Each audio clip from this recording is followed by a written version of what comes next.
All right, it's officially recording. This is the DeepWaterMMA Podcast. This is the number 2.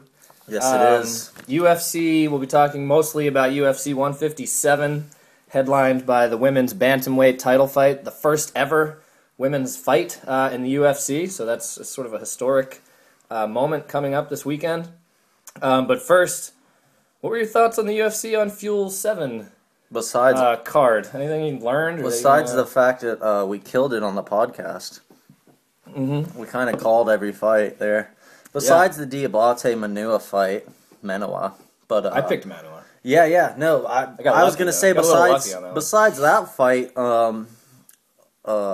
which ended in I think Diabate tore his calf. Yeah, which was weird. Strange. I've never seen anybody tear their calf in a fight. Yeah, that's a weird. Other than that, we called everything pretty perfect, man. No, we nailed it, and people should listen to our podcast because of that. Right? I think so. We know what we're talking about. It's a good way to start to go to some degree. 6-0. Right. The illusion of authority is becoming less of an illusion, I think, as more we do this, right? Exactly. So, anybody you were particularly impressed with from UFC on Fuel 7? Because there was a lot of sort of unknown guys. I think Kennard and Cale was super impressive, man. Yeah. I didn't think he was going to stop Mike McDonald, but... Yeah, I didn't either, actually. I was thinking decision the whole time. You know what's funny? It didn't even look like he was going to stop him when he had him in the choke. Yeah. Yeah, he's giving the thumbs up and stuff. Yeah. And then it was like, Barral said, "Oh yeah, thumbs up this," and just squeezed, and that was that. No, I was surprised too, actually, because everybody knew McDonald was a good fighter, and I don't. Has he ever lost before that? Was that his first loss? Yeah, he was 15-1, so now he's 15-2. So he had some random loss somewhere. Yeah, or something? I mean that's not for an MMA fighter to go unbeaten or something. It's pretty rare, actually. Right. Meanwhile, Renan Barral wins his 31st straight fight. That's crazy, man. That's insane. I know. Right? So, him and Dominic Cruz set up for the summer, assuming Cruz can come back. So yeah, that was strange how Cruz, his knee didn't take the cadaver. Yeah, it's a weird ACL, story. I think. Yeah, it's ACL. Yeah, strange. That's weird story. And it just kind of popped when he was making a movement in practice. Yeah. Which is kind of scary, man, Yeah, any moment. Any moment, you could tear it again. I want to make a special shout out to the Tom Kong Watson Stanislav Nedkov fight. Yeah, that was pretty good. I told my wife while we were watching it looked like two CGI robots fighting, right? With parts of metal flying off of them and stuff. Just the way they were sort of punching each other, and the way it was just sort of back and forth. Tom Kong Watson's got a that nickname serves him well, man. He's a beast. God, he was huge in there. That was a great stoppage too. That was a great fight. Yeah, a really good fight. So if you haven't seen that, that was maybe on the undercard, right? So maybe go back, check that out if you haven't seen that fight. Our boy Matt Riddle holding it down. Matt Riddle, our first pick. Deep Waters coming through for the podcast. Yeah, he was our best bet on the website. So and then he sent Che Mills to the packing house. So he got released. Che Mills released after that fight. So he could be back maybe, but Che Mills clearly has some work to do against these wrestlers. Yeah, he gets taken down too easily. Yeah. Anything else from UFC on Fuel? Anything else popping in your head? Cub Swanson looked good against Dustin Poirier. Yeah. Poirier's stocks dropped. We talked about that. Yeah, we called that. That's a good way to put it. Gunnar Nelson. Stock has dropped. Yeah, Gunnar Nelson looked good too. I liked Gunnar Nelson. Yeah. I wrote about him a little bit over on the webpage. Right? He looked good, man. He did what I said he was. He controlled Santiago. Besides the last minute of the fight, where Santiago caught him a few times, but Tahuna too. Tahuna and Jimmo was a crazy fight. That was a crazy fight, man. Jimmo caught him with that high kick. Couple wrecking balls and that was a good high kick, man. If he was a switch kick, it was a left high kick, and man, that was a good kick. I heard Tahuna said afterwards he did not see that kick coming. He has no idea. I thought they were going to stop it. If you watch Tahuna's head is bouncing off the mat there for a second, and with his hands kind of out in that the zombie kind of mummy mode there for a second. But I thought this, same thing with the Tom Watson Nedkov fight. I think man. If you had a different referee in the cage for that fight, I was gonna say, that's what it comes down to, who the ref was, because good job on the ref, man. How far can you take something that's not TKO? When do you not jump in there? I don't know. I think Herb Dean was the ref for the Jimmo fight. I'm pretty sure he's usually right on it. He's one of the best out there. So I'm glad both of those fights, right? Glad that they let them keep going. So, but anyways, if you're not listening to our podcast, you missed out on it. Yeah, you missed out, man. We called it. You could have made some money too, because we had the upsets and. Yep. So next time, this is your next chance right now. UFC 157. Let's use that actually as a segue to start talking. Segue to UFC 157. We're going to start at the top this time. We're starting at the top of the card. The top down this time? We're going to go top down. Starting first with the women's bantamweight title fights. The first women's fight in the UFC. Yeah, how about that? Happens to be a title fight. It also happens to be headlining a major pay-per-view. Rhonda Rousey, undefeated, 6-0. All first-round arm bars, which is incredible. I'm sure we'll talk about that more in a minute. Against Liz Carmouche, 8-2. Solid fighter, former Marine. The girl Rilla.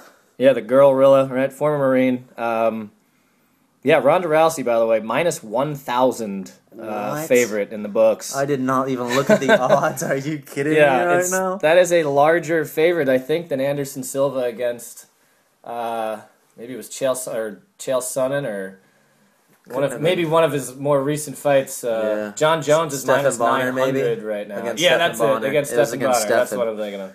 Anderson Silva. I was thinking about, to digress real quick, I was thinking about Stephen the other day, how they're talking about TRT and that kind of stuff, lately, and thinking about how he went out roiding it up for his last fight with Anderson Silva. You almost can't blame the guy, you know? Right. Yeah. It was his last fight. He announced it, and he said, I might as well just do whatever I can do here. Well, see, TRT's no good, right? I don't like TRT. There's a lot of fighters speaking out about TRT, but I think if you're fighting Anderson Silva, you should be allowed to have some TRT. Right? It should be a mandatory dose of what else are you really given before you fight Anderson. Right, so TRT's allowed. Here, you're going to need this, you know? Yeah, you might need this extra boost. So, Rhonda Rousey, Liz Carmouche. More of a historic fight than a fight you're looking forward to? Like, how are you approaching this one as like a fan and a viewer? Because it's kind of weird. First of all, I think Rousey's going to run over Carmouche. Even though Carmouche is tough, man. She's an ex-Marine, and she's built, dude. She's a muscly chick, and she's tough, like I said. But Rhonda Rousey, the way I look at it, Rhonda Rousey's more of an athlete than Liz Carmouche. Liz Carmouche, I think she gets it done just being like a bully. You know what I mean? She bullies chicks around, and if she can't take them down, she doesn't. That's how she's lost her two fights. Right. Well, she lost her one fight against Marlos Conan, who was at that time 135-pound champion. Yeah. And in Strikeforce, and she beat her up. It was full Chael Sonnen and Anderson Silva. Beat her up for 4 rounds, and then she got submitted. But submitted at the end. Her other fight, she couldn't take the chick down, and she got kind of outboxed. Mm-hmm. So I don't see her taking Rousey down. That's her only. That's her. That's what she does. She ground and pounds girls. And if she does take Rousey down, that's bad news. That's Rousey's. That's like her whole wheelhouse, right? Getting somebody to the ground. Yeah, we said it earlier. She's 6-0, right? 6 arm bars. Yeah. She actually had 3 amateur fights. Yeah. With 3 arm bars. 3 arm bars. So she's 9-0 with. I believe all first round arm bars. I believe after UFC 157. Crazy. She'll be 10-0 with 10 arm bars, which is insane. I'm kind of leaning that way too. Right? That doesn't happen in MMA because people train against your strengths, and even though people are training against their strengths, they can't stop it, man. Yeah, I was wondering about that. I was like, are they paying attention? Like, don't they know they are. That's what they? I mean, it's inevitable. Her last opponent, that she's gonna get you. I think she fought Misha Tate last, and she broke her arm. Did she really? Oh, it was nasty. That's the thing about Rhonda Rousey. If you don't tap, she will break your arm. No, she's kind of like Frank Mir, like that. She goes right for the break. Mm-hmm. That's what she does. Actually, I saw her give a girl a chance. She broke a couple girls' arms. Okay. I believe it was the fight before last. She gave a girl a chance. She kind of looked at her like, really? And then she went belly down and just sat up. It was dirty. God. But Rhonda Rousey's... great athlete, man. She's gonna tool Carmouche, I think. Former U.S. Olympian in Rhonda Rousey versus a former Marine. And we mentioned the 6 first round arm bars. Taking that like another notch, they're all every single one, 8 of those 9 first round arm bars, less than 1 minute. I know. All 3 amateur fights and 5 of her 6 pro fights. It's like it's less than a minute. It's like what? It's like the Borg, you know. Assimilation is yeah. What was that? Assimilation is futile or something like that. You know? Resistance is futile. Right. There we go. Yeah, and it really does. Resistance is futile to the Rousey armbar. It's nuts. Man. Her longest fight was 4 minutes and 27 seconds, and then she was able to win by armbar. Yeah, towards the end of the first round. You know what's cool about Rhonda too? She's not bad looking. That's great. She trained a lot with Gene LaBelle, who's a badass, man. Yeah. Judo Gene LaBelle. My favorite Gene LaBelle story is that he's given some. You have Gene LaBelle stories? My favorite one. He has more than one. This is his favorite. Gene LaBelle's a badass, man. My favorite one is he choked out Steven Seagal during a demonstration, and Seagal shit his pants. Yeah, it's great. Man. Really? Yeah, true story. Wow. He, I think I heard that on Joe Rogan's podcast. But, yeah, Gene LaBelle kind of laughed about it. He's funny. Yeah.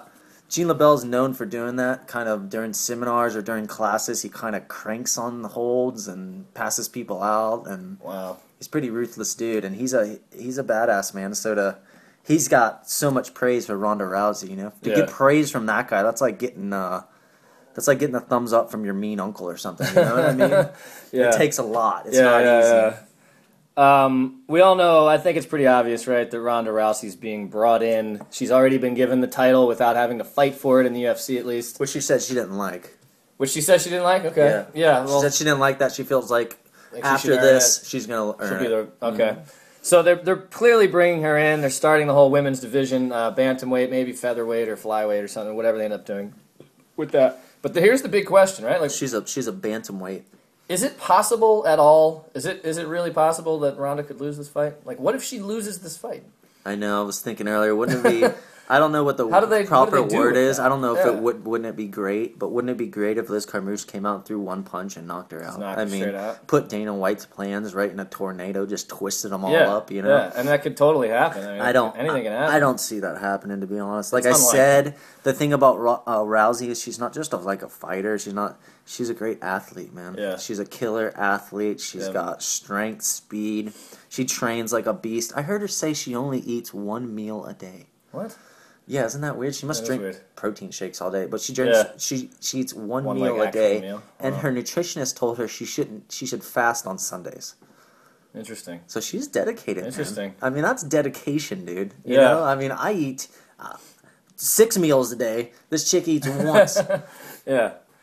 Well, I was thinking too, like, yeah, what if she loses is a huge question. I'm sure the UFC has an answer. Like it would sort of set back the women's division, I think, if she loses. If you remember... Like they would stop signing people or something. They'd maybe reconsider the whole thing. I could see it going... it's not fair, but the it's way sort of the dodo. You know what I mean? Right? I could see it going extinct here. I mean, there's a reason she's being brought in and headlining this fight. She said she wants to go her whole career without losing. She wants to be undefeated, and then she wants to retire whenever she feels like she's beat everybody. Yeah, well, she's on her way to that. I mean, and if you look at her Strikeforce and Invicta opponents, right, she's really... or people who she's fought who have also fought in Invicta and things like that. She's got a really good track record of names as far as women MMA fighters, right? But yeah, it's almost like a glitch in a video game or something, right? It's like the move you can't stop. You know, these arm bars, these first round arm bars. It's crazy. Her mom was awesome. She was one of the best of her time. I believe she was Olympian, judo Olympian, U.S. Olympian, and she used to wake her up in the middle of the night and always be ready with an armbar, you know, and catching an armbars and choke. So she's been doing it. The thing about that armbar is she's literally done it 1,000,000 times. Yeah. When you watch somebody do something like, what's a good example? When you watch a short order chef, they've made those eggs and they've done that 10,000 times. They can do it in 1 minute. Yeah. Her throwing those legs up for that armbar, she's done that 1,000,000 times. It's almost like a reaction. She doesn't have to think about it. You know? And you can't train against somebody that, if you don't have somebody at that level, you can't train against somebody at that level. Yeah. No, you're totally right. So predictions. We got Rhonda Rousey, 53 seconds. No, a minute. Call the second. Yeah. A minute and 30 seconds armbar. First round armbar, minute and 30 seconds. I'm going the same thing. Round one armbar. I don't see why anything would be different than it has been in her first 9 fights. You'd have to be foolish to say anything else. Yeah. Let me ask you this. So. Ronda Rousey, minus 1,000. If you had $1,000, would you feel comfortable betting that $1,000 on Ronda Rousey to win just a measly 100? Is it even worth it to you? No. Not really? No. I don't think so either. This isn't a betting fight. This is a sit back and... This is a sit back and watch them. And don't be grabbing a beer when they start the first round. No, it might don't be blink. Over. Don't blink, right? All right, so we both have Rousey by first round armbar, right? That's consistent with everything else we've seen. We're going out on a limb here, aren't we? Yeah, going out on a limb for our first pick. Ronda Rousey, round 1 armbar. Yeah. So that brings us down the card here to the co-main event, which I'm pretty excited for this fight, actually. Isn't that funny? It brings us down to Dan Henderson and Lyoto Machida. Yeah, I think it probably should be 5 rounds, this fight. That'd be, considering the other one will probably end in a few minutes. Yeah. Right? They could have maybe made this 5 rounds. No disrespect. But it's only 3. It's only 3 rounds. No disrespect to Rousey or Carmouche but Dan Henderson, Lyoto Machida is the headliner to me. Yeah, that's what I mean. Main event. I mean, it's great that she's coming in. She's first woman, and that's pretty historic. But it's the competitiveness of this fight. Yes. Right. Machida and Henderson should be a competitive fight. What a hard fight to pick, man. Yeah, I have my pick. I've sort of worked it out a little bit. I still have not made a pick. I'm going to just make it right now. All right. Well, let's get into this. We have Lyoto Machida, who's 18-3 overall. He's 10-3 in the UFC. Dan Henderson, 29-8 and 6-2 in the UFC. Couple little stats here that might be interesting. We have a cat crawling around. Couple little stats here that might be interesting. Machida has actually lost 3 of his last 5 fights. I feel like people kind of forget that a little bit when they think Machida. He has lately lost 3 of the last 5. Look who he lost to, though. Yeah, his competition is the toppest what was it? notch. It was John Jones, Rampage Jackson. Yep, which was controversial. And Shogun, right? And Shogun, he got knocked out by Shogun a year or 2 years ago. The only time he's ever been stopped by strikes is Shogun. The only time he's ever been choked out is John Jones. Right. And he won that first round against John Jones. I thought he won the Rampage fight, too. I thought he did. I mean, he did the most damage. That's tough. It's tough. I mean, maybe Rampage won the first and second round due to his aggression and stuff. But I still thought Machida won the overall fight. Yeah, I think so, too. But I hear what you're saying. You know what else we could... I just rewatched Machida Couture, man. Yeah. And Couture is no Henderson, but Machida's quick, man. Yeah, and I rewatched Machida Bader, man. And those are 2 tough wrestlers that couldn't even touch him. Yeah. Couldn't even get their hands on him. No, I think that's a good point, actually. Two maybe good models to kind of analyze this fight, because Henderson maybe brings a little more of a right hand than either of those guys, but wrestling-wise, you'd have to put him in the same sort of category with those two. I'm talking about Henderson. Right? Yeah, well, Henderson does like to... Dan Henderson's known for his right hand. I don't know how many people he's knocked out, or at least knocked down with that right hand. His shoulder. Yeah. But he likes to beat people up in the clinch, too. If you watch his fights, he likes to clinch up and knee, and he's really good in the clinch, man. People... Yeah. The thing is, he clinches up with him, and they think, "Oh, I can get out of this," and they can't get out of it because he's so strong and he's that Greco-Roman background. Right. He's really good at holding balance, guys. Yeah, center of balance, and he doesn't get taken down, hardly ever. I just watched the Michael Bisping fight. Yeah, and Michael Bisping shot one time in the first round, and Dan Henderson laughed at him. It was pretty funny. He's like, "Really?" Yeah. So we have a couple interesting things here. I mean, this is a hard fight to pick. Super tough. Even though I've sort of picked it for myself before we got on here, but Machida, like we said, lost 3 of his last 5. He only fought 1 time in 2012. Machida, right? So was that Ryan Bader? That was against Ryan Bader in Japan, right? Right. So those last 5 that we're talking about go back over 3 years. Yeah, he fought twice in 2011 and twice in 2010. So he's less active than a lot of other fighters. Yeah, he might be 3-5, but that's a spread out. Yeah, it's really spread out. Yeah, and he's got some damn impressive victories in between. Yeah, he's really started to stop fighters more, and he was criticized at first for. I never got the criticism, and I think he's a smart fighter. He doesn't get hit, and he hits. Yeah. What else do you want in a fight? And they're exciting. I mean, yeah, it's great. Some people do get bored if 2 guys are standing around, but I'm not like that. I like to watch what they're trying to do, what feints they're trying to do. I'm a little more into it, so maybe that's just me being a little more analytical than the standard MMA fan. Yeah, But that's what we're here for at the DeepWaterMMA Podcast, to be a little more analytical. Anyway, we have those sort of statistics with Machida. On the other side, we have Dan Henderson, 15-month layoff. He hasn't fought in 15 months, and not just because he hasn't fought, he's coming off of a knee injury. And he's 42 years old. I mean, 400 and something, 70-something days I saw there. That's a long time. But that's a long time. I mean, he's a veteran, of course, but like, that's a long time anyway. 15-month layoff. I don't care who you are. That's tough. Coming off an injury. GSP said he felt the ring rust. He said, "Oh man, I really felt that ring rust." I bet. If you're not in there fighting, it's different, man. Training is not fighting. That's, right. Right. You can push hard in training, but it's the crowd, being in the locker room at the back, having everybody else, the whole experience that you don't have when you're not fighting. It's a mental. It's a mental struggle. Putting yourself through that, or just experiencing it regularly helps you kind of calm down a little bit. Yeah. So Lyoto Machida, not an easy fight to come back after 15 months. I believe, especially with a knee injury. I believe Dan Henderson's last fight was against Shogun, right? Yeah. Yeah, because after that he was supposed to fight John Jones. And that's when he got hurt 10 days before the infamous UFC 151 card. Right. The ghost ship of UFC 151. How do you see this one going?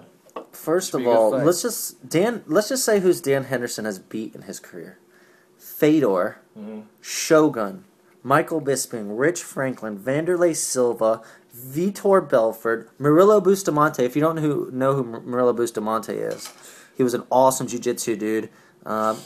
Few years removed. He was more of the beginning of the whole MMA getting real popular. But he was a great champion, man. He was former UFC middleweight champion. He beat Murillo Bustamante twice and Carlos Newton twice. I mean, the guy's got a who's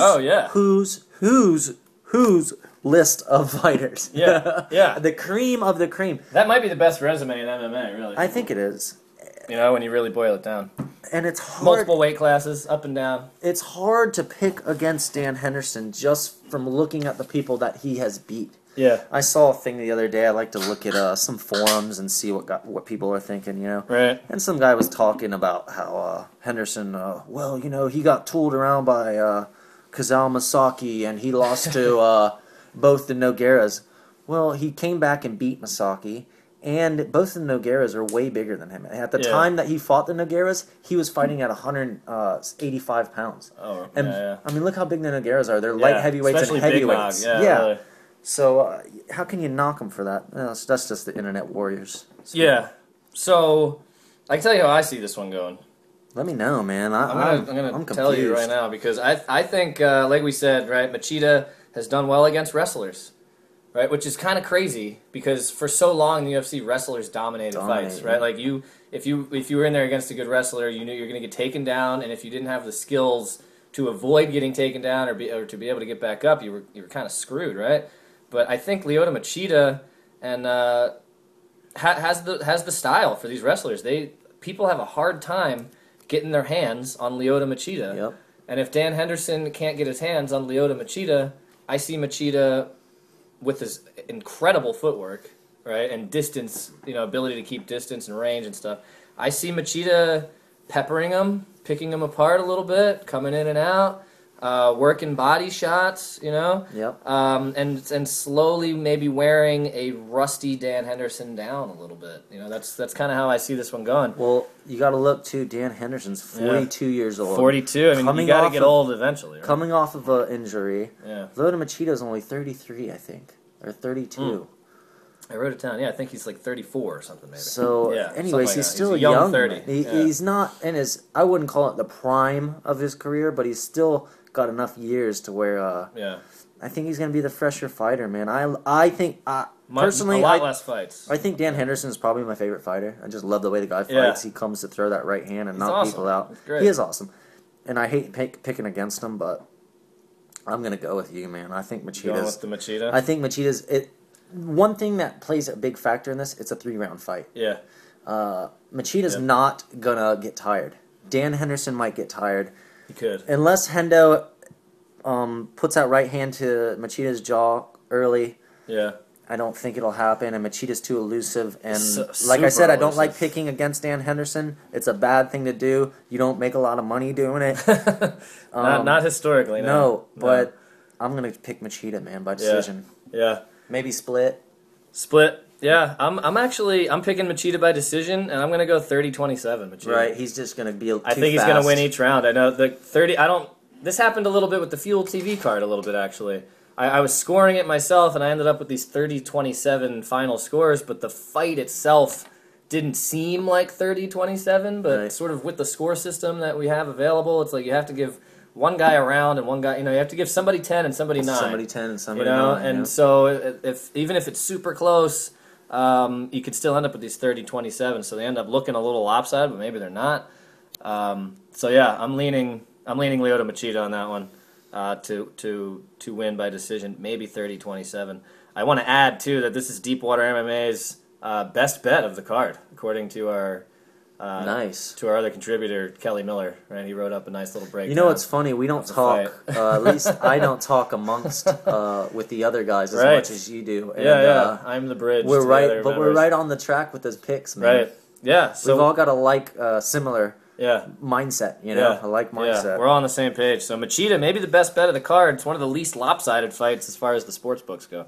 Right, Machida minus 225, Dan Henderson plus 175. So, you can see how that's gone. But don't be surprised if Dan Henderson knocks Machida out, man. It's happened before. I almost feel like it's the only way he could win.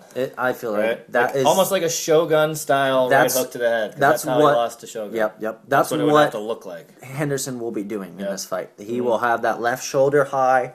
He'll try to throw his left inside leg kick and follow it with the right hand, man. That's his move, and that's how he knocks people out. All right, moving down the card here, the third fight down, we have Uriah Faber coming back, his first fight back after losing to Renan Barao, against Ivan Menjivar. This should be an interesting fight. Yeah, man. Rematch. Rematch. Yeah, do you know what? I have that written down too. I don't know if you want to talk about it. Yeah, in the first fight, Ivan Menjivar and Uriah Faber were fighting in Canada. Mm-hmm. Uriah Faber said in a crappy hockey rink, and they were going back and forth, good back and forth battle, and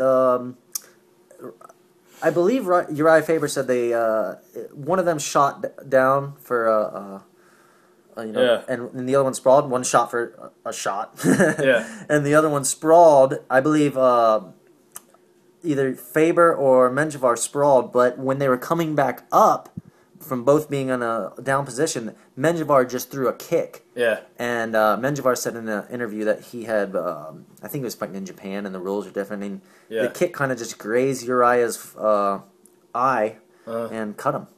Oh, okay. And they stopped the fight, and because it was an illegal kick, the DQ went to Faber, and Menjivar got DQ'd. But that was back in 2006. So it wasn't even a big deal. Like, wasn't like he kicked him when he was down squarely in the face. It was an accident. I think I learned just from reading that little background, because you're right, he was disqualified for kicks to a downed opponent. Yeah. He really, what it was the cut. Yeah, they had as a the result doctor. Of the kick. The doctor stopped it, and because of the cut was from an illegal kick, he got disqualified. Right. So I just thought, you know what? That was in 2006, so that was like 7 years ago or whatever.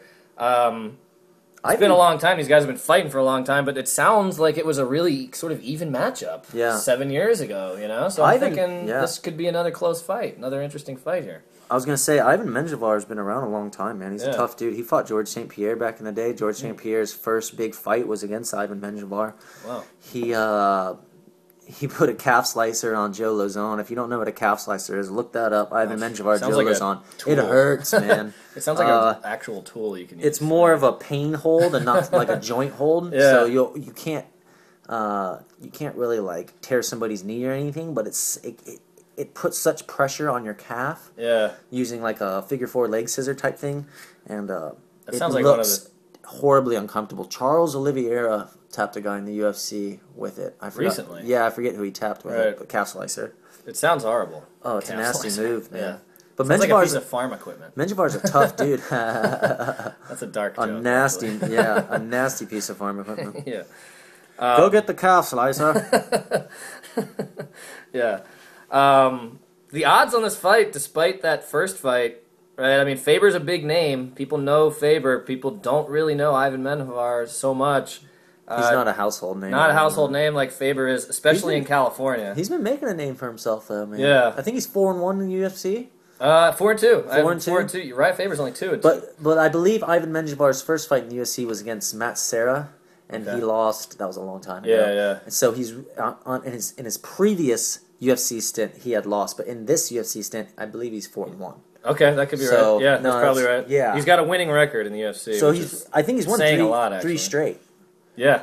And, let me see. I think I have. He's on a roll a little bit, man.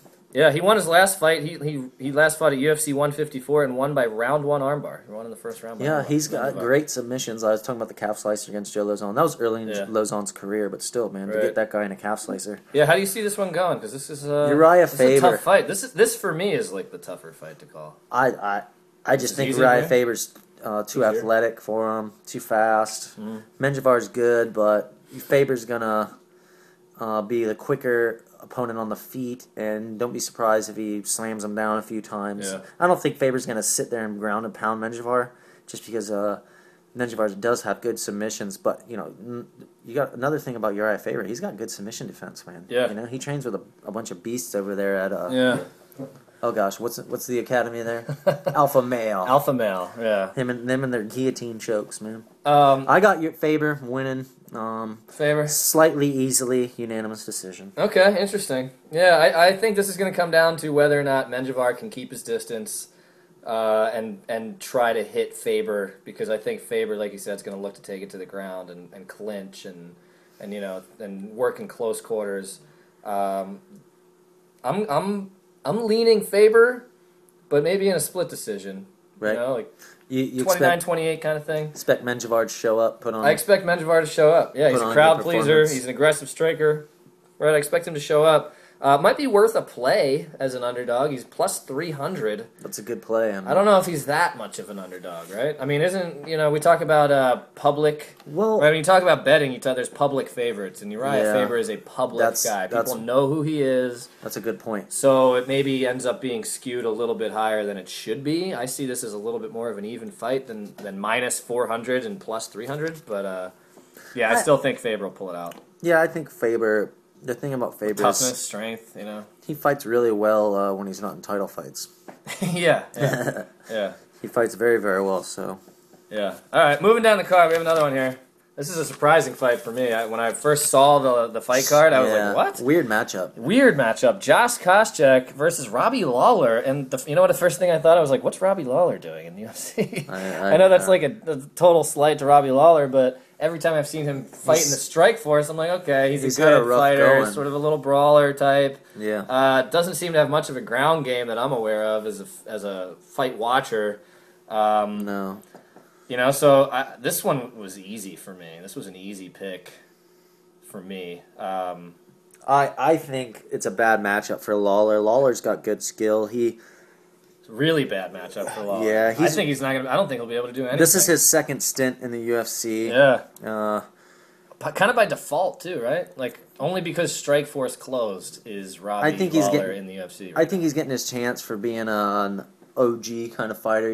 He's an old school guy, man, and he last time he fought at 170 pounds, though, he got beat by Nick Diaz. So a long time ago. That was a long time ago. Yeah, we should note that he is dropping from 185 to 170 for this fight. Yeah. So he could be like a bigger fighter, but I don't think that's going to matter. I don't think that's going to matter against Josh Koscheck. No, Koscheck's going to wrestle this guy, man. Yeah. Lawler's takedown defense is decent, but Josh Koscheck's a NCAA champion, and he should, if he's smart, return to his wrestling roots with this fight. Just to take out the chance that Lawler lands something. Because if you watch Lawler, he can come back, man. If you watch his fight against Melvin Manhoff, Manhoff was like destroying him, like bad, to where almost you felt bad for Robbie Lawler. And Lawler just threw this right hand and just knocked him unconscious, man. Just crushed him. Yeah, I mean, he is kind of a KO artist. So he's got the ability to come back, if he's getting tooled around. But Josh Koscheck's got a tough chin. If you watch the Mike Pierce fight, he got tagged a bunch. And the Johnny Hendricks fight, he got tagged, man, and he held in there. Totally. His eye was huge in that Johnny Hendricks fight, swelled up, gigantic. I mean, that's true. Josh Koscheck, lately, in his last few fights, is capable of getting hit, right? Like, he can get hit. Yeah. He doesn't throw combos, man. If you watch Josh Koscheck fights, he sets up that left hook with a right hand. He doesn't throw... He's a wrestler... He doesn't throw slinger. 2 punches and a kick or something. I mean, he's throwing 100% what he's got, that type of thing, you know? This is an interesting thing here, actually. I want to bring this up before we move on to the next fight here. Koscheck hasn't fought since May. That's not quite the layoff of like a Dan Henderson or something, but he's been out for 8 months. Yeah. And he hasn't been fighting because of a bulging disc in his back. I was going to say, didn't he have a hurt back, I believe? Yeah. And I immediately thought of Tito Ortiz. I don't know why. Because Tito Ortiz had all those back problems. Yeah, the thing about wrestlers... He wasn't able to wrestle so well. The thing about wrestlers, after that. During that shoot, a lot of the time, it puts a lot of stress on your back, man. You know, fending off shots. So that's a common wrestling injury to have a bulging disc. But could that be a risk for him? I mean, is that the one? I mean, I guess if I'm playing devil's advocate against my own pick, right? That would be the one thing that I would maybe look at a little bit as Koscheck's coming back. A bulging disc. I don't know what that's like, but. Imagine if you're trying to use your back strength, right, to wrestle and clinch and all that. I think could be a problem. With that type of injury, the layoff's not going to hurt you so much. Yeah. It's probably going to be better for your back. His back probably feels better than it ever has being off that long. You're probably right now that it's fixed, right? Yeah, so that's another way to look at it. Maybe he's just totally reinvigorated.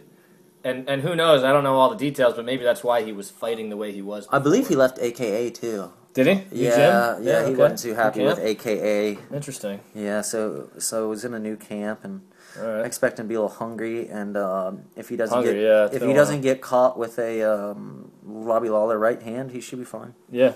All right. So that's the official pick from both of us. It sounds like decision or knockout or ground and pound. How do you see this one going? I think he's just going to wrestle him, man. It's going to be Josh Koscheck taking Robbie Lawler down. Robbie Lawler trying to get back up the whole fight. Yeah. So unanimous decision, maybe a late TKO or something. I believe easy kind of fight for Josh Koscheck. Okay. Yeah, if you're listening for the odds out there, Josh Koscheck minus 500, and Robbie Lawler plus 350. This might be a card of parlays. You know, you might throw Josh Koscheck together with one of these other guys, maybe with Uriah Faber, with throw him in there with Rhonda Rousey or somebody. You might make maybe a big parlay with this card because there's a lot of sort of uneven fights. I think the favorites will rule on this card. I hate to say that, just been being a slight betting man, but right. Next fight down here, we have Court McGee, the Crusher, coming back against Josh Neer, the Dentist. Josh the Dentist Neer. I like his nickname, the Dentist. It sort of says a lot about the way he fights, right? Yeah, Josh Neer's been around a long time, man. Josh Neer fought 6-8 record in the UFC. Yeah, he's fought a bunch. Losing record, but he's fought a bunch of times in the UFC. Right. Both of them on a 2-fight losing streak. Yeah. I think McGee's losing streak, as weird as this is going to sound, is better than Neer's. Neer lost twice in the first round. Last time was guillotined in like 30 seconds or something. Yeah. And McGee has lost 2 decisions to 2 good fighters, Nick Ring, and which was controversial. Yeah, I thought he won. I thought he won. I thought he beat him up more. But I forget who else. I had it on the tip of my tongue there. I just forgot. He lost to Nick Ring, and he lost to. Yeah, I can't remember the other guy he lost to is a great fighter, man. I'll have to remember that. And I'll have to Google it. Our research team is on that right now. We'll put the research team on that. Yeah, Court McGee won tough 11, lost his last 2 fights. He was on an 8-fight win streak, man. Yeah, he was doing well. I mean, so how do you? This should be a good fight. I think this should be a good one. I think Court McGee is more technical than Josh McNeer, and he's going to be too tough. And Neer is on a downslide. I was going to say something about that. Yeah. You kept saying it. Did I say it twice? You said it twice. That's all right. You jumped. Josh McNeer. He's a new fighter. Yeah, new guy. Court Gee versus Josh McNeer. Yeah, but I think Court's too tough, man. He's a tough dude, and he's gonna hit. In his last fight against Ring, at the end there, he flew some spinning back elbows and flying knees and stuff. So his stand-up's getting better and better, and I think he's a good wrestler too, and he's going to use his wrestling and his clinch and bully Josh Neer around. Yeah, this could be... I think he's a bigger fighter too. I think he seems bigger. He seems like a bigger guy. Josh Neer, we have to mention, has fought, I think 46 fights in his career. Yeah, and he's only like 30 or something. He's not that old. He's only like 29. He's like, that's a lot of fights. His face looks like he's been in 40 fights. If you look at him, his nose is always crooked. It's kind of mashed in a little bit. He's got a little bit of flat face going on. Yeah, I mean, even though they both have these two fights, they've lost the last two fights. I have Josh Neer like as a declining figure. I think he's got a losing record in the UFC.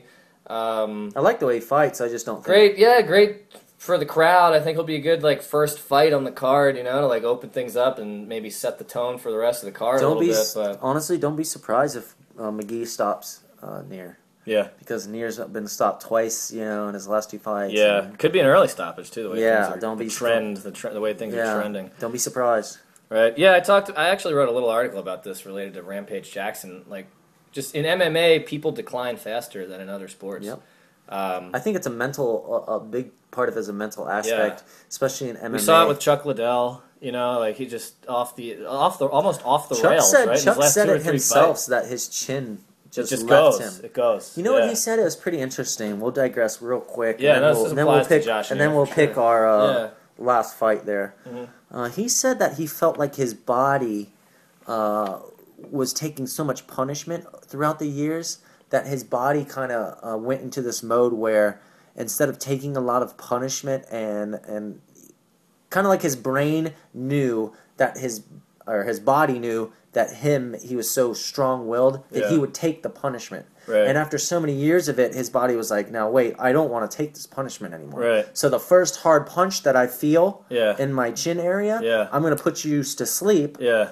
because that way I won't take any more punishment. Right. That's what he said. He felt like his body was kind of rebelling against him. It's like a protection mechanism. Which is pretty cool. Kind. Yeah, His body's exactly. protecting himself from himself. I'm glad I got that across. That's all. I understand what you're saying. well said. But that's what he said. He felt like his body kind of gave up on him. Like he was tired of getting so much punishment, and his body knew that his brain would put him through that punishment. Right. So he would get tagged, and even though in the past those same punches wouldn't have put him out, now his body's telling him, okay, it's time to go to sleep because I'm tired of getting beat up all the time. Or, and you see this with fighters. We've seen this with other fighters. Your chin goes. We've seen it with Liddell. I mean, can you think of any other people where the last couple of fights just weren't the same? I mean, I feel like there was more That's another thing too. And then I look at it, and I look at it too. If you look at the fights though, Chuck Liddell got tagged. I mean that overhand right by Rashad, you can't say that. That was killer. That would have knocked out anybody. I mean the Rampage fight too, when he lost his title, he didn't get punched that hard, man. Right. That was one of them. And the Rich Franklin. I remember where I was when that happened. I was shocked. And the Rich Franklin fight was the same way, just kind of got caught. He caught Rich and then got caught right back. Yeah. So maybe the same thing's happening with Josh Neer here after 46 fights. Yeah, man. The Nogueira guys, that's maybe who I'm thinking of, right? Like Big Nog's sort of on the same, seems to me like he's on the same trail. If somebody clips him, he's done. It's really just the punishment. It just takes too much. Yeah, I think it's the overall accumulation of punishment. Yeah. Another guy it kind of happened to is Crow Cop. Crow Cop got older and slower, and his chin disappeared. It's a total trend. I mean, if you think it even happened to Fedor. I mean, if you look at everybody, I mean, any older fighter, if you think of them, their last few fights really got beat up. Could this happen to Henderson? I'm backtracking, but Henderson's never been knocked out. He's 42 years old. I don't think it's going to happen. Does he ever get knocked out in his whole career? I don't think so, man. Machida could knock him. Unless Machida knocks him out, I don't see him ever getting knocked out. Yeah. This is the guy to knock to catch Henderson him real clean. And okay. The whole Ryan Bader thing again, just exactly. One clean, hard shot. Just a tight punch to the face, But I don't see that happening. So I'm going Court McGee. I'm gonna say round one. I think McGee comes out fired up after his sort of controversial loss. I think he comes out, and I don't think he wants to leave this in the hands of anybody but himself. And I think he takes it to Josh Neer. I agree. Same thing. All right, last fight on the main card. Brendan, this might be one of the better fights too. Is Brendan Schaub a favorite in this fight? There were no odds posted when I looked. I heard that he is the favorite. I read that online. I don't know. That could be wrong. Yeah, it could be. It was on the internet, though. If it was on the internet, then it's probably true. Brendan Schaub, 5-3 in the UFC, taking on LeVar Johnson, who's 2-1.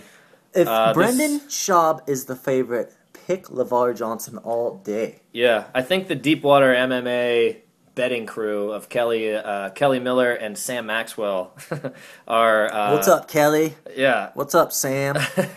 I think they are taking whoever the underdog is in this fight. I think that's from a betting perspective. Whoever the underdog is, take that guy. That's what I meant. If LeVar Johnson is the underdog, take him. Yeah, and if Schaub is an underdog, maybe take him. I don't know. I mean, what were we just talking about though? People starting to lose their chin, man. Yeah, yep. And if you watch Brendan Schaub's last fight against lose it or never have it in the case of Brendan Schaub, maybe. Right. Or never he doesn't listen to our podcast. He's like the first fighter in Mike Tyson's Punch-Out, Glass Joe. Yeah. You know, he's just poor guy, can't take a punch. Yeah, yeah.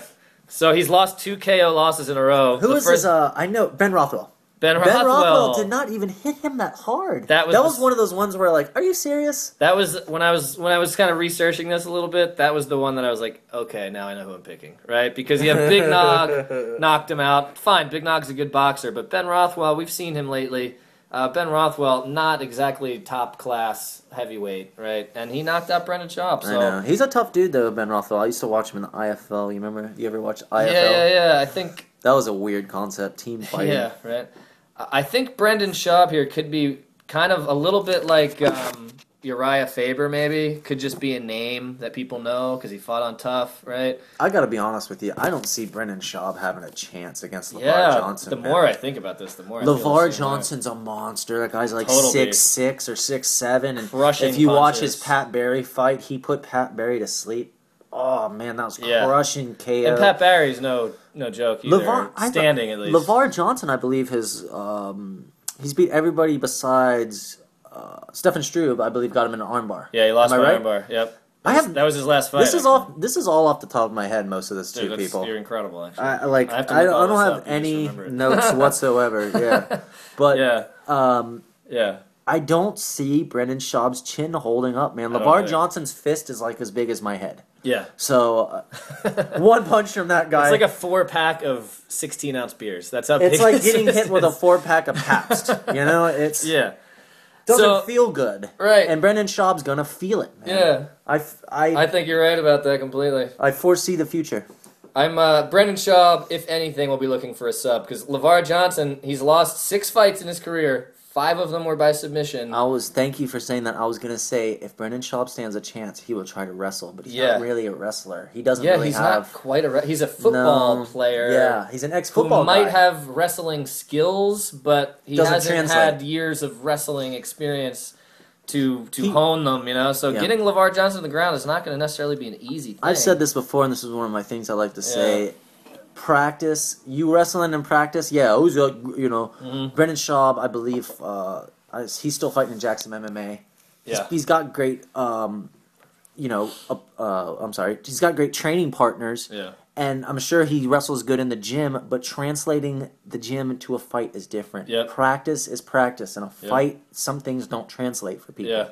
His chin and his wrestling don't translate. Yeah, I think there was a lot of hope for him initially. You know, when he first started fighting in the UFC, but he knocked he knocked Crocop that F out, man. He put Crocop straight down to his face. It was bad. I mean, can we chalk that up to being a little bit lucky, though? I mean, not lucky, but like Crocop, we just said, he's sort of on the down, you know? We were just talking about it. Crocop of 2000 does not, or 2003 or 2004 does not lose to Brendan Schaub. No way. That's kind of exactly a little disgraceful. So maybe the hype, maybe again, like I said, Brendan Schaub maybe is a name that people know compared to LeVar Johnson. So. I think this might be Brendan Schaub's last fight in the UFC. You can quote me on that. He might be released after this. Yeah, that could be. You're right, man. If he ends up as 5-4, losing 3 in a row. If they're gonna release John Fitch for losing once. Yeah, when he just beat Eric Silva as one of the best prospects at 170 pounds. And he drew with BJ Penn like a couple years, a year ago. How long can you? I thought he kind of won the BJ Penn fight. I love BJ Penn, but I thought he won. Yeah, it was super close. How long can you hold on to Brendan Schaub if you're the UFC? No, you're totally right, completely. So, what's your prediction here? Schaub's getting knocked the freak out. Schaub knockout? It's going to be round it's going to be like... when does this happen? Oh, first or second. It's going to be like Alistair Overeem, Bigfoot. He's going to like knock him out standing up. Oh, yeah, against the cage, maybe? Oh, yeah. Okay. All right, so it doesn't sound like Brendan Schaub's in for a good time here. Sorry, Schaub. I'm going LeVar Johnson, too, by KO. Nice. Maybe round 1. I think maybe early round 2 once he figures things out or something, but... Dude, LeVar Johnson's scary. I kind of like LeVar Johnson. He's zero ground game. His nickname says it all. Right? Big. big. The guy's just big, man. He's a monster. He's a monster. So that's the end of the main card. A couple other things maybe before we close, just to close this out. Anything on the undercard any points of interest from the undercard? I'm not good at saying his last name. Chiesa? Like Chiesa? Chiesa. That's I want to look at him. I want to watch his fight. He's a really good ground guy. I think he's a good prospect. He's got a good beard. He's good. Great beard. And we don't mean that like in the sense that he can take a punch. We mean like he really has... No, he has a nice beard. A great beard. Yes. Yeah. They find. I heard he finds things in there all the time. Extra meals. Yeah, chicken wings. No, I'm just kidding. Yeah. No, I love bearded fighters. I have I have an irrational bias for bearded fighters. Hey, man, it makes no sense. Look at Johnny Hendricks. It's working for him. Johnny Hendricks is great. Come on. Right, I like John Fitch. Roy Nelson. Roy Nelson's got that best going. beard in the UFC. One of the best beards, for sure. Best beard in the UFC, baby. So I'm keeping an eye on Mike Chiesa on the undercard. He sort of looked like the ninth member of like a hippie commune band or something.